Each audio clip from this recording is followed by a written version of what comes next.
coming up with ideas for your software. So before you create a software product, you need to know what it's going to bring to the table. You need to know what problems it's going to solve because that's what what software tools do is that they solve problems or potential problems. Okay, so first let's start with ourselves. Okay, do you have a problem in your business or personal life that can be solved with a software tool?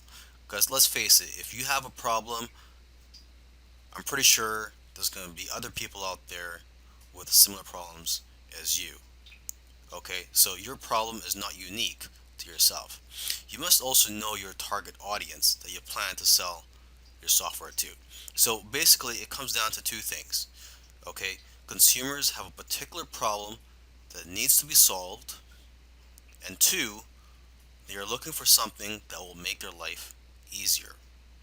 Okay, you can also look at social media, forums, and your customer base to get an idea of what types of problems your customers or potential customers have and what they're willing to pay for. Because most of the time, people will tell you what they want, and if you give it to them, they will buy it.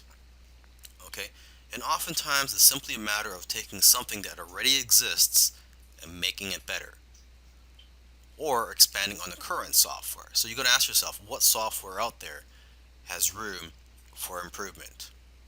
Okay, and you got to remember this: it's not about just creating and selling software products. There's a lot of money to be made in selling software products. Don't get me wrong, but it's also about knowing what software products to create. So that's why it's important to know your target audience and know what it's like to be in their shoes.